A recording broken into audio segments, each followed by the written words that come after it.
It's the 2022 World Cup.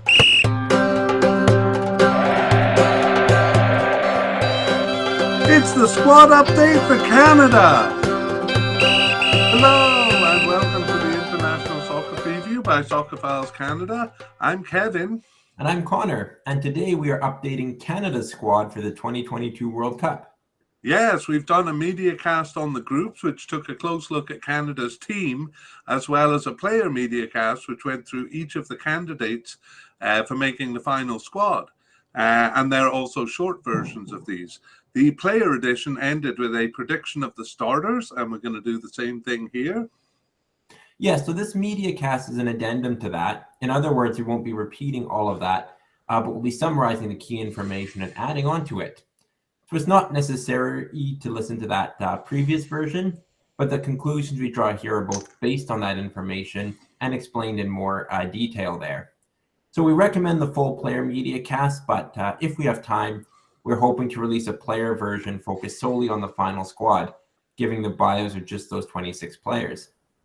Yes, and the final squads have been released. So today we'll find out how accurate we were in our predictions. And we're going to list the names of the candidates and then announce who made the final squad. In Canada's case, no preliminary squad was released. So as we guessed, most squads had a few surprises, players who didn't make it, and new or unexpected players who did. So we'll go over those players and summarize them again at the end. Yes, and we'll also discuss whether the selections and the games played since June 2022 have changed our thoughts on our predicted starters and on the team's prospects. So here we go, Canada. This is what I always dreamed of, Connor. We both have the appropriate shirts. That's right. Yes, my shirt had been in the frigid cold in Edmonton, but I can assure you I wasn't wearing a T-shirt that day. Yeah. But yeah, first World Cup since 1986. Definitely feeling the country getting excited. Yeah, that's right. Okay, well, our podcast begins with a look at formations. We kind of focused on the September games here, but we'll just kind of give a bigger picture than that and look at those games in context with everything from the Gold Cup. That's a lot to look at. Connor, do you have any observations there? Yeah, a lot of games in that time, and also a lot of formations used. Sometimes two strikers, sometimes one, sometimes three at the back, sometimes four. Really varied quite a bit. The three friendlies, though, that they've had recently, they in each case use a 3-4-1-2 formation. And yeah, so that's perhaps a sign that that's what they're planning to start the World Cup with. I wouldn't be surprised if Canada goes for an extra bit of security at the back, given the opposition they're facing here, as opposed to some of the teams they met in qualification. But yeah, I think Canada is flexible, and I think their coach Herdman has talked about being flexible and having different game plans to suit different teams. Yeah, I got to hand it to you. I mean, in this Gold Cup, they basically started with three at the back, and then pretty firmly went to four at the back during qualifying. And you actually predicted in the previous podcast that they may go with three at the back for the World Cup. And that does seem to be what they're preparing for in the friendlies with that consistent 3-4-1-2 formation. So let's go over those friendlies. And do you have the results for us?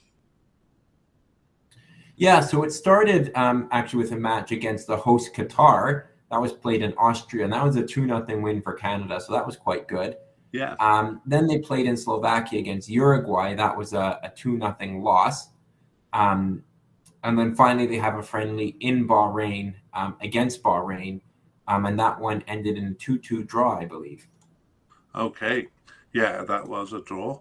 And yeah, I'll just mention that in those games, the two games in September, the ones against Qatar and Uruguay, they used their A team for those games. So pretty much fielding the players who would be likely to start or potential starters.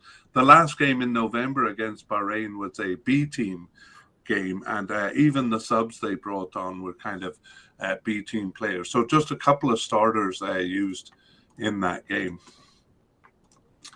Okay, well, we move on to talking about the squad, and let's begin with the manager. All right, so the manager of Canada since 2018, pardon, is John Herdman. Yes, and yeah, we won't go into detail on the players here because we did that in the full length podcast. But you can go and review if you want kind of their bios. As far as this media cast goes, we're just going to go through the names. So review the names of the candidates and their likelihood for making the squad, and then we'll announce who made the squad, and then finish with a summary of the position. So take it away for goalkeepers, Connor. Yes, we had two definites. That was Milan Borjan and Maxime Crepeau. We had one likely candidate for goalkeeper. That was Dane St. Clair. And then we also had two possibles, Jason Lutweiler and James Pantemis. All right, and the big announcement here. So Milan Borjan made the squad. However, our other definite candidate did not make the squad. He was injured, so we'll come back to that. Maybe Connor can tell us what happened there. That leaves likely candidate Dane St. Clair as probably the backup keeper now. And between Lutweiler and Pantemis, it was actually Pantemis that got the call-up. So do you want to tell us what happened with Maxime Crepeau there? Yeah, very unfortunate. He plays for LAFC, who were playing in the MLS Cup final on November 5th, and he suffered a tibia fracture. So unfortunate, his final game before joining the squad. So his return date's unknown, but he's out for the Cup. Yeah, so that's a bit of a loss there. And especially considering that St. Clair and Pantemis have one cap between them. Does that make you a bit nervous? It does. I mean, we expect Borjan to obviously be the starter, but if an injury happens, it's somebody who's barely stepped on the field for Canada, and they'd be doing so in the World Cup. So, it's just extra, just fingers crossed that Borjan can stay healthy, because there's virtually no experience on the bench. Yeah, I guess under normal circumstances, if he didn't get injured, it wouldn't make a difference. But boy, if he gets injured, that's going to be a big worry. Anyway, in terms of summarizing the position, the pecking order has always been fairly clear. Even though Borjan was rested for the 2021 Gold Cup, we pretty much knew he was going to come back and be the starting keeper. So he did, and he played 12 of the 16 games since the Gold Cup, while Crepeau played the Gold Cup, as mentioned, and the other 4 games. Dane St. Clair started the November B team friendly, assuring us that he was pretty much the second keeper there, and Borjan played the other 2 in September. So Crepin's injury moved St. Clair up to second, it seems, but we actually would have expected Lutweiler over Pantemis for the greater experience. If you can look up how many caps he has, but I know he's been involved more. So Pantemis also hadn't been selected for the last 8 matches to June 2022. So that also kind of made us feel like Lutweiler was a bit ahead of him in the pecking order. Yeah, Lutweiler has 3 caps, Pantemis none. Pantemis is 8 years younger, though. He's 25 and not 33. So maybe it's a bit of experience if they see him having more of a role going forward. But yeah, I thought Lutweiler had more than 3 caps, but he has been in the last 3 Gold Cups, even if he's on the bench. So he'd be a bit more familiar with kind of the tournament experience. Okay, well, let's move on, and we will take a look at central defenders. So who do we have there? Yeah, a couple definite candidates. We have Stephen Vittoria, Kamal Miller, Daniil Henry, and as well Scott Kennedy. So 4 definite candidates for center back. 1 possible in Derek Cornelius, and then 2 who seem to be off the squad, Ricardo Ferreira and Frank Stirring. Okay, well, we'll pretty quickly eliminate those who are off the squad. So Ricardo Ferreira and Frank Stirring not making the squad. And going back to the beginning, Stephen Vittoria did make the squad, as did, however, Daniil Henry did not make the squad. Kamal Miller did make the squad, and Scott Kennedy was injured. That probably opened up room for Derek Cornelius if he wasn't going to be selected, but he is selected. And also they brought in a new candidate here, Joel Waterman. So we'll tell you a little bit about him shortly, but let's talk about Scott Kennedy. Yeah, so Scott Kennedy picked up a shoulder injury in early November. So he also has a unknown return date, but is out of the cup. So very unfortunate for him. And for Daniil Henry, that seems to be an injury as well. That's kept him out. Oh, okay. Well, I didn't see that on the on my main source. I'm just looking for it here, and yeah, it wasn't in the source I looked for.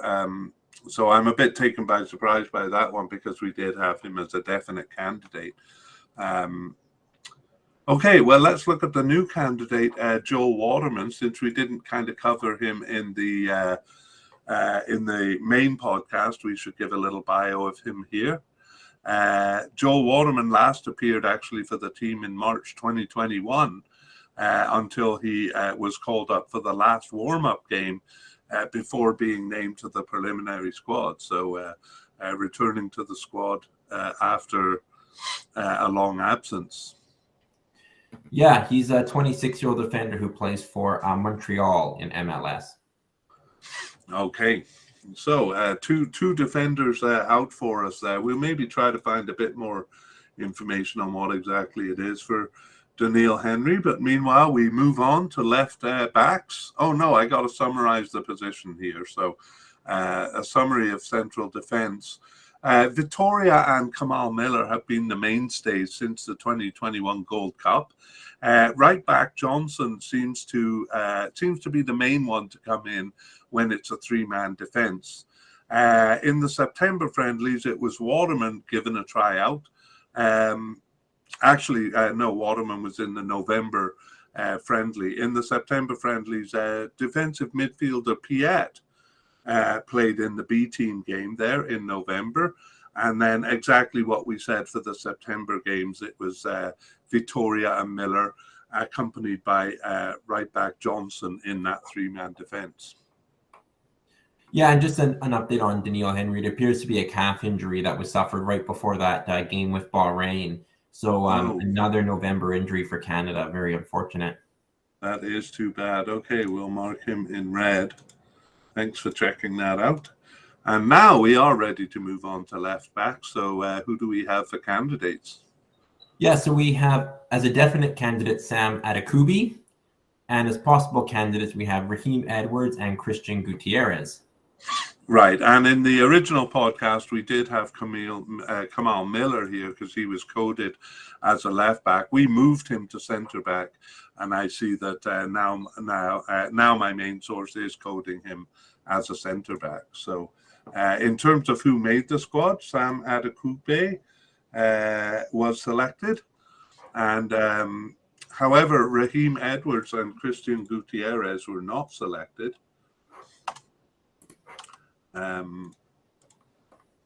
So who do you see as the backup for left back there, Connor? Yeah, I mean, we had mentioned that Miller could play that position, but if he's so I guess that would be the most likely is someone sliding over, and then having Kamal Miller move out of central defense. So it could be the versatile Richie Laria, who had played at left back, I think, before the 2021 Gold Cup, perhaps as a backup. Anyway, let's talk about the position as a whole. So, as I said, Laria and Kamal Miller used to play left back, but Adekugbe has made the position his own since the 2021 Gold Cup, and he also sometimes moves up to a left winger position in a three-man defence. Raheem Edwards, who didn't make the squad, did actually start the B team November friendly, and it was Adekugbe as a left winger in the 2 September games there. Okay, on to right back, and who do we got? Yeah, 2 definites in Alistair Johnson and Richie Larea, who you mentioned is a pretty versatile player. And possible but unlikely, we have Zachary Broguillard. Yes, Larea is a versatile player, but and I think he has played at right back, but we are actually moving him to right midfield. I mean, he could kind of be anywhere there, but we'll move him to right midfield because that's a position he's been playing mostly in this period. So that leaves us with Alistair Johnson and Zachary Broguillard. So Alistair Johnson did make the squad, and Broguillard did not. He was possible, but unlikely anyway. So again, we'll probably have some out-of-position player playing as backup for this position also. So in summary, Alistair Johnson is the staple right back, and as we noted, he also moves into the three-man central defence, in which case it will be another player playing in the winger position, though Johnson Johnson doesn't really move up to the winger position, but he has played as a defensive midfielder. In the friendlies, Waterman started as the right central defender in the B team November friendly, but in that game, Johnson played as a central midfielder. And Johnson was also the right central defender in the 2 September friendlies. And we'll talk later about those who played in the winger position when we get to more offensive players. All right, so we've completed the defense, and we move on to defensive midfielders, and on we go. Yeah, so we have 2 definites. We have Stephen Eustachio and Samuel Piet, and then also 2 likelies in Liam Fraser and Atiba Hutchinson, and then our list of defensive midfielders ends there. Right, okay, and all 4 of those made the squad. So Stephen Eustachio and Samuel Piet, and the 2 likely candidates, Liam Fraser and Atiba Hutchinson. So, but before we summarize the position, we should do the central midfielders because they often overlap. Yeah, so we have a couple here, a couple names to mention. For definite, we have Mark Anthony Kaye. For possible, we have Ishmael Kone, a youngster with Montreal. And then for seems to be off the squad, we have Harry Patton and Scott Arfield. Yeah, that's right. Still wondering what happened to Scott Arfield. But Mark Anthony Kaye did make the squad, as did Ishmael Kone. I think Ishmael Kone played as a forward recently, so maybe his position isn't really set. Anyway, for the players who seem to be off the squad, Harry Patton and Scott Arfield, indeed they are off the squad, at least for this World Cup. And now we can move on to a summary of the defensive and central midfielders. Okay, so it's almost always a 2-man central midfield, and Eustachio and Kaye was the default pairing for a while, but increasingly Kaye was replaced by Hutchinson. Piet also moved into the position sometimes, and also a few other players stepping in. Hoylett, Wotherspoon, and Kone have all had turns in this position. And we also saw right defender Johnson. And in fact, it was right defender Johnson and Mark Anthony Kaye starting the B team friendly in November.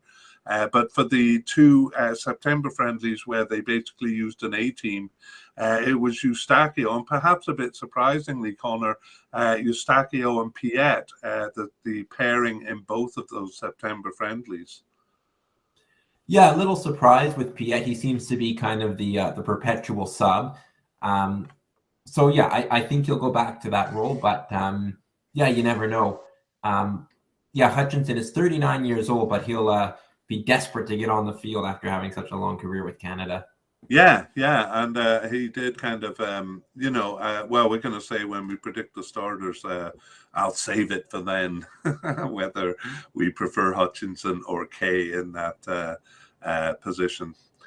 Meanwhile, we move on to left and right midfielders. Sorry, I don't have the graphic here for left midfielders, but actually we don't have any candidates for left midfielders, so I will just I'll just describe the position. So actually, they haven't often used a three-man midfield, and the few times they did, it was generally attacking midfielder Osorio coming back to play alongside the two defensive and central midfielders. That's perhaps oversimplifying it a bit, but there we have it.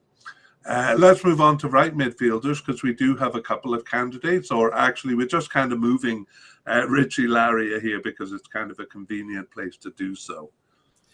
Yeah, so Richie Laria we consider a definite candidate, and we had one other player who was injured at the time, so we kind of had kept him in that injured from our last podcast, and that was David Witherspoon. Yes, and I can move him out of here now as soon as I find the right graphic. So now, yes, fortunately he recovered, so he moves up to possible. And yeah, I got to say, we were a bit skeptical about his chances of making the squad. Do you want to tell us a bit about how his injury went? Yeah, so he had a cruciate ligament injury from late October. Yeah, he was able to return from that. Yeah, it was late October 2021, so it went on for a whole year. Oh, that's right. Yeah, sorry, that's why I was confused. So he returned in early October 2022. So for that reason, we've been a bit skeptical about his chances of making the squad, including some concerns about match fitness. But he did return to action in October 2022 and has been selected. So must be very satisfying after a long recovery journey. Yeah, and I'm kind of anxious to see him because we haven't seen him on the field quite a bit, but he's always seemed to be called up at least to the bench when he has been fit. So it'll be interesting to see him in action again, probably as a sub rather than as a starter. But I jumped ahead of myself a bit there and didn't say who made the squad. And in fact, both of them, Richie Laria and David Witherspoon, both making the squad. And yeah, we mentioned before that Richie Laria is really a roving, versatile kind of player. I mean, he plays back in defense and also scores goals for them, or is a threat offensively at least. So really all over the field. Mm-hmm. Anyway, yeah, the same thing as left midfielder. They don't often use the position, and in general, Osorio joins the defensive or central midfielders. So I think we're ready to move on we're going to combine left wingers and left attacking midfielders because, well, at least on the right more than on the left, it's the same players playing it. But we'll parse that out here. But let's begin by looking at the candidates. Yeah, so for definite, we have Alphonso Davies. For possible but unlikely, we have Jacob Schaffelberg and Luca Koleosho. And one player who we'll note seems to be off the squad is Jaden Nelson. Right, and we can delete those from the list here because Schaffelberg, Koleosho, and Jaden Nelson didn't make it. As far as Alphonso Davies go, we have a bit of an injury issue. Do you want to handle that or me? Yeah, you can speak about it and I can fill in. Okay. Yes. Well, we were all shocked when with Bayern Munich, he got a torn muscle fiber injury, which he picked up in early November. And the situation is that his return is expected on November 17th. So he was selected for the squad. So that's a kind of a sign of hope. But honestly, if his, if he was pierced by a large piece of metal, we would still select him for the squad because we would just hope for him to be there. Yeah, Canada held its collective breath when he picked up that injury so close to the World Cup. But thankfully, it does look like he'll be fit and ready for action. Yeah, have you heard any more about that? How realistic it is? I do think it's realistic that he will be in Canada's first game. Oh, well, that would be wonderful. Yes, as you say, we're all quite nervous about that. Okay, let's move on to right wingers. And no, I got to summarize the position on the left wings. Actually in the Gold Cup, it was pretty simple. It was Buchanan and Laria on the wings, and the two switched sides after game 3. Kind of a sign of how versatile they are. However, Laria didn't play on the left wing after that. The left winger sometimes moved up, Adekugbe, that is. So Adekugbe more than anyone. And then I would say secondarily, Davies played on the left wing. Davies, though, more often as a left attacking midfielder. Otherwise, it was really a really wide variety of players playing on the wing. And in the September and November friendlies, though, it was the left winger who pushed up. So 2 games Adekugbe and 1 game Raheem Edwards. And also I'll talk about left attacking midfielder because that's pretty simple here. Almost always it's Alphonse Davies, and Hoylett and Osorio have stepped into the role a couple of times each. Phew. Okay, are we ready to move on to the right side? Yes, we'll talk about the right wingers and right attacking midfielders. So we have a definite candidate in Tajon Buchanan, and then one who we just note seems to be off the squad is Tyler Pasher. Yes, okay, and the players making it were Tajon Buchanan. That's no surprise to us. He's become quite important for Canada. However, Tyler Pasher not selected for the squad. Okay, and we'll summarize that position then. So the right winger is a bit different from the left in that the right defender doesn't really push up to the wing as much. We saw that Johnson kind of goes back into central defense, so that opens up room for other players. So usually it's Buchanan and Larry are coming in sometimes.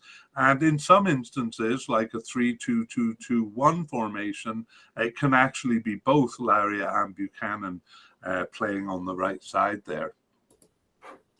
In terms of the right attacking midfielder position, that is regularly Tajon Buchanan. The last category is general or versatile midfielders, and we have a couple of candidates there. Yeah, one in the definite category, that's Junior Hoylett, and also a likely candidate in Liam Miller. All right, well, both of those players did make the squad. All right, and there's no real need to define these positions. It's pretty much self-explanatory. Hoylett plays all over the place. I think I've seen him as a forward once and as a central midfielder once. Any comment on him? You may be a bit more familiar. Yeah, he can really play anywhere across the midfield. He's often employed in kind of a out wide somewhere, but he can do right, can do left, further up, a bit more central. Yeah, kind of a definition of a versatile midfielder, I would say. Yeah. Okay, and Liam Miller has 3 starts, and I see now actually my main source codes him as a left winger. His 3 starts are all in 3 different positions, right attacking midfielder, left winger, and left midfielder, and he was initially coded as a forward, but we'll have to fix that up for next time. And speaking of forwards, let's move on to the forwards, and we begin with attacking midfielders. Yeah, just actually one candidate in this category, but we consider him definite, and that's Toronto FC's Jonathan Osorio. Right, and he did make the squad, so we'll see him at the Cup. In terms of the position, they only sometimes use a system that employs a central attacking midfielder, but when it is used, it's almost always Osorio who plays there. Hoylett did play there once, and I think it's Osorio 5 or 6 times. But interestingly, they did use it in the recent friendlies, and it was Alphonse Davies playing the central attacking midfielder role in the September games, and in that November experimental game, Osorio did play the attacking midfielder role there. All right, on we go with our last category, the forwards. Yes, so we have 2 definites, and that's Jonathan David and Kyle Larin, kind of being a tandem all along. One likely candidate in Ike Ugbo, and then we listed Lucas Cavallini and Charles Andreas Brim, both as possible. And then a couple players who seem to be off the squad include Tesho Akindele, Ayo Akinola, and Theo Corbino. All right. Well, no surprise that Jonathan David and Kyle Larin both selected for the squad. Also, our likely candidate, Ike Ugbo. So I think we've done pretty well in our predictions. What do you think, Connor? I think so far, yeah. I mean, Canada hasn't pulled a ton of surprises, but yeah, I think most of our definite and likelies have made it. Yeah, I agree with you. Canada made it pretty easy for us. Lucas Cavallini, I think we would have picked him over Charles Andreas Brim, but they were both possibles. Charles Andreas Brim didn't make it, and nor did the other 3 that Connor mentioned, Tesho Akindele, Ayo Akinola, and Theo Corbino, not making the squad. But we may see those players in the future, since they're well, at least Akinola and Corbino are quite young. Okay, let's summarize the position. And Connor already kind of mentioned that David and Larin are the kind of default pairing there. Increasingly, actually, they are using a pairing, a 2-man forward line. David starts a bit more, and sometimes maybe joined by Alphonse Davies or Cavallini. So David and Larin both started the September friendlies, and in the experimental November game, it was Ishmael Kone, so the central midfielder there, joining with Cavallini as the front pairing. All right, well, that brings us to the end of the player-by-player view. So we're going to just look at a couple of stats here. We did this for the whole squad, kind of all of the candidates that were available for selection, and now we're going to focus these stats on the 26 that made it. So do you want to start us off, Connor? Yeah, so the average age is 26.9. It includes 3 players who are 33 or older, including Atiba Hutchinson at 39, who I already mentioned, and 3 players 22 or younger, but that includes 2 of the stars of the team, Alphonso Davies and Jonathan David. Yeah, and together with Tajon Buchanan, kind of our strength is in our youth there, so that gives us a lot to look forward to down the road. The average age amongst all the teams, I think I've got about 15 in the data now, and the average age is 27.1. So the squads of this World Cup proving a little bit older than previous cups. That actually puts Canada slightly below average. And let's move on to the average number of caps. Yeah, the average caps on the team is 31. 31.0 actually. Yeah. Okay, and that makes more sense when we compare to other teams. So the average caps among the teams we've got so far is 34. So Canada slightly less experience, but I guess that falls in line with a lot of the players being 25 or younger. Mm-hmm. Okay, and let's finally look at goals. Yeah, total goals amongst all players is 123. And total goals per cap is 15.3. Well, we couldn't be happier to report this because Canada has always had a bit of a struggle scoring goals. How does this compare with other teams? Well, it's good. The average is 13.2, and the range is about 8.7 to 16.9. But more realistically, the range is about I would say from about 10 to 16, 11 to 16. So Canada looking pretty good for goals there. Yeah, and some players with very impressive ratios. Jonathan David at 64%. So he scores 22 in 34 games.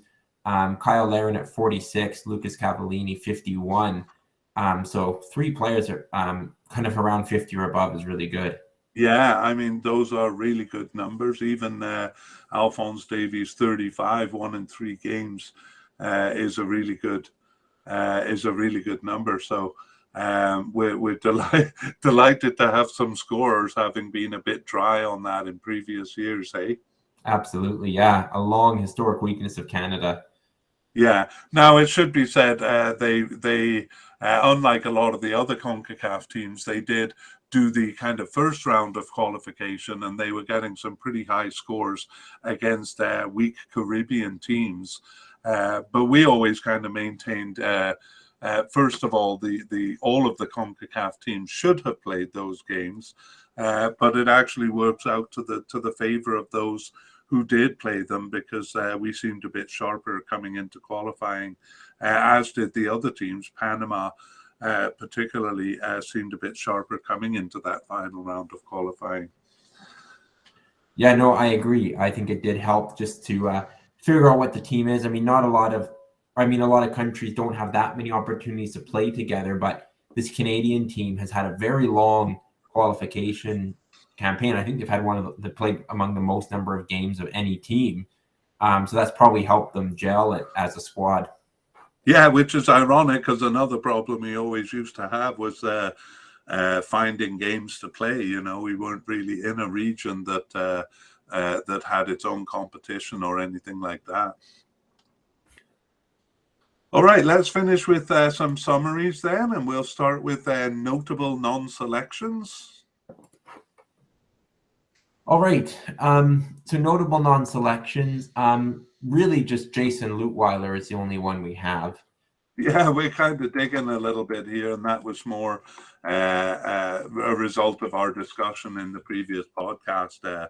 We kind of thought he would be the third keeper there, but it turns out he wasn't. Even still, we only had listed him as possible. Yeah, exactly. So not a big surprise there. We look at, I guess, the opposite end of that with surprise inclusions. Yeah, so no surprise, I guess, that it is a goalkeeper, James Pantemis, who basically replaced Jason Lutweiler in the squad. We also had Pantemis just as possible. Yeah, and really, we were going to put him as possible, but not likely, because he wasn't selected for the last 8 matches there. But in fairness, Lutweiler wasn't selected for the last 5 matches himself. So, but all in all, as you said during the podcast, not really many surprises offered up by Canada. Yeah, virtually none. All right, and not many surprises in terms of new candidates either. We just have one. Yeah, and that's Joel Waterman, and we talked about him.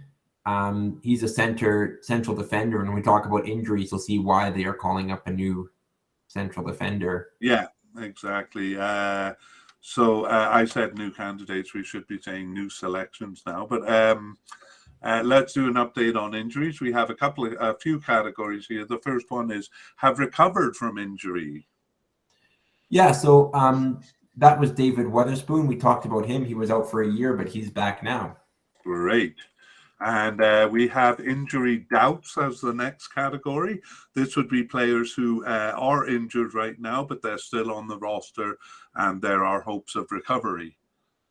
Yeah, and we will include Alphonso Davies here as the only name. It looks like he has recovered, but the late injury, I don't think he played for his club team since, means that the injury doubt, I guess, lingers a little bit. Yeah, well, let's hope it's not. We have a few players dropped due to injury. Yeah, all unfortunate, really. Maxime Crepeau, Scott Kennedy, and then just recently we learned Daniil Henry. So a goalkeeper and 2 central defenders, which is why we see Joel Waterman called up as a new player in that central defensive position. Right, and our last category is injured, but was not a strong candidate, and actually we don't have anyone there. So I think we're ready to move on to our predicted starters. So can you introduce the position and the squad selections? Yeah, so starting with manager, we know that will be John Herdman. For goalkeepers, we have Milan Borjan, Dwayne St. Clair, and James Pantemis. Right, and Maxime Crépeau is injured there. So in the previous podcast, we had seen Borjan as the starter, and especially with Crépeau out, he certainly will be. The inexperience of the backups, just one, or I guess now 2 caps between them, causes us a bit of concern. All right, moving on to central defenders. We have Stephen Vittoria, Kamal Miller, Derek Cornelius, and Joel Waterman. Of course, a couple injuries there to Daniil Henry and to Scott Kennedy. Right, and in the previous podcast, we had seen Vittoria and Miller as the starters, with right back Johnson coming in if it's a 3-man defense, but we're going to stick with Vittoria and Miller as the starters. And just to be clear, for the goalkeeper, we also highlighted in green Milan Borjan as the starter. All right, moving on to left backs, we have just one squad member in that category, and that's Sam Adekubi. Okay, and we do see him as a starter, just as we did in the previous podcast, and we talked a little bit about potential backups during this podcast. Yeah, and then for right backs, we have Alistair Johnston. Well, this is all pretty easy, but yes, again, we had Johnson as the starter before, and we don't have any reason to change. All right, in midfield, I'll talk about defensive and central midfielders. So we have Stephen Eustachio, Samuel Piet, Liam Fraser, Atiba Hutchinson, Mark Anthony Kaye, and Ishmael Kone. Right, and well, definitely we always saw Stephen Eustachio as a starter there. We had Eustachio and Kaye as both as starters in the previous podcast, but looking back, I think we were a bit hasty there, and maybe should have had Kaye as a sometime starter together with Hutchinson. In fact, Hutchinson was making inroads and actually may have the advantage now, so we'll correct that here and put Hutchinson as Hutchinson and Mark Anthony Kaye as kind of perhaps alternating, or perhaps one or the other. I think it'll be alternating myself. Yes, I agree. I think Hutchinson will play, but at 39, I don't think he's going to play every single minute of every game. Right, and you even said during the podcast what I think in that despite starting the last 2 friendlies, or the 2 September friendlies, I still see Piet as a substitute. Yeah. Okay, we're agreed on that. Next. Yeah, we didn't identify any left midfielders, and for right midfielders, we have Richie Larea and David Witherspoon. Do you see either of them starting? Yeah, Larea is a bit of a tough case. I wish we had something kind of between green and yellow there. He starts most of the games, but I'm a bit reluctant to say that he's a guaranteed starter. How about you? Yeah, I feel like he's a backup in many positions, or sometimes will come in if there's a 3-man defense, he'd be the first man in. So yeah, I agree. He does get a lot of starts, but I don't kind of see a natural position that he's made his own. So I'm inclined to say a sometime starter. Yeah, I think that's what we went with last time, and that's what we'll go with this time. But as I say, maybe a little bit more than that, and a little bit less than a starter. Okay, left wingers. Yeah, so Alphonso Davies, what do you think? I think he might be a starter if he's fit. Yeah, actually, fitness is really the only concern there. Yeah, absolutely. He'll be playing if he's available. Yeah, we don't really need to say much more about that. Let's move on. Yeah, and on the opposite wing, the right wing, we've identified Tajon Buchanan really is only the kind of the only candidate in that position. Yeah, what do you see about Buchanan? Yeah, we do see Hoylett and maybe Larry are moving over to the position, but Buchanan has pretty much made it his own, and I see him as a starter. I think I think you'll agree. Yes, absolutely. Okay, general or versatile midfielders. Yeah, Junior Hoylett and Liam Miller are the two squad members there. As much as I like Hoylett, I see him as a backup. I mean, he does start, but he's not a guaranteed starter. So for me, the default is yellow there. Yeah, I agree. Okay, and now to the forward lines. Yeah, we have one attacking midfielder in the squad. That's Jonathan Osorio. Yeah, much like Hoylett, I think he might get a couple of starts, but I see him as a sometimes starter. Yeah, I think we'll stay with that. And then forward, we have Jonathan David, Kyle Larin, Ike Ugbo, and Lucas Cavallini. And we were both pretty clear in the previous podcast and in this one that David and Larin are the starters there. Yeah, certainly in a two forward system, and even if it's just one, there's sometimes room found for the other one who's not playing in the center forward spot. Yeah, as an attacking midfielder. I'm going to put you on the spot here, Connor. If it is just one, who would you put on the field? I'm going to say Kyle Larin. Partly Jonathan David hasn't been in the same hot form he was for Lille in the previous season. I just see Larin as a bit more experienced. He has a couple more goals, but I'm going to go with Larin. Cool. Well, I would have chosen David, but I know you're a bit more in touch with the leagues that they play in. So, yeah, we'll have to see. But as you said, usually a two-man forward line. Okay, let's finish. And rather than recount everything we said in the team podcast, where we had a long discussion on their prospects and chances, we're just going to focus on a single question here. Does the selection change our opinion about their chances?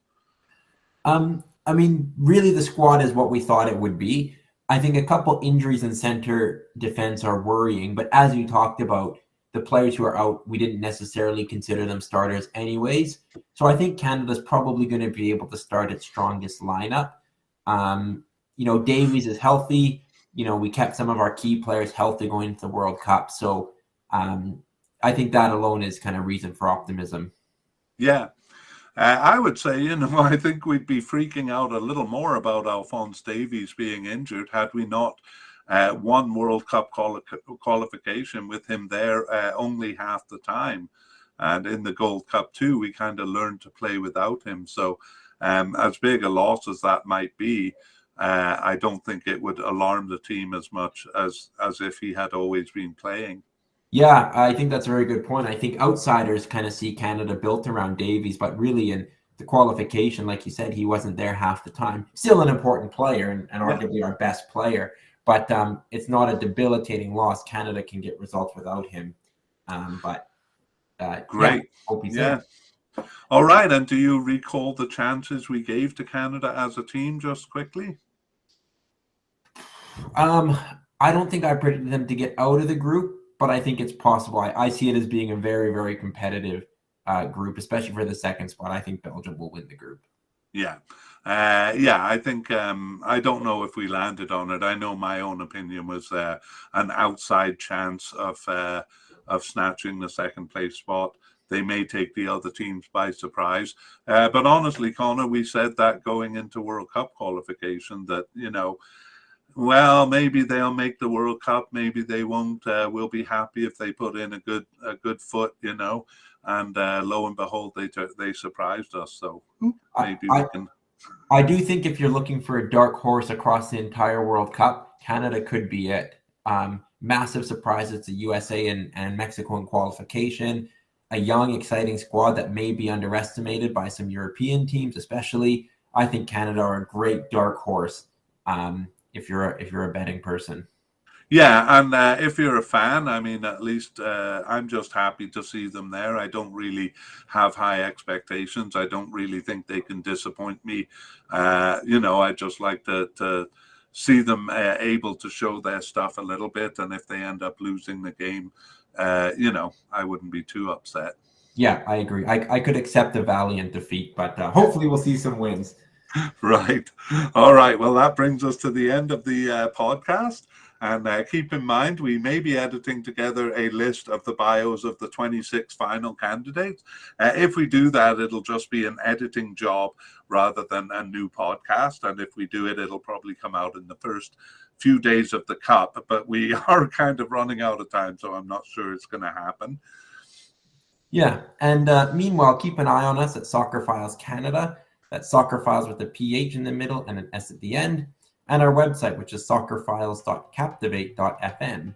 And check our show notes for links to our website and previous podcast series. All right. Good talking about this with you, Connor. We'll hopefully see you next time. Yeah, talk to you soon. Bye-bye.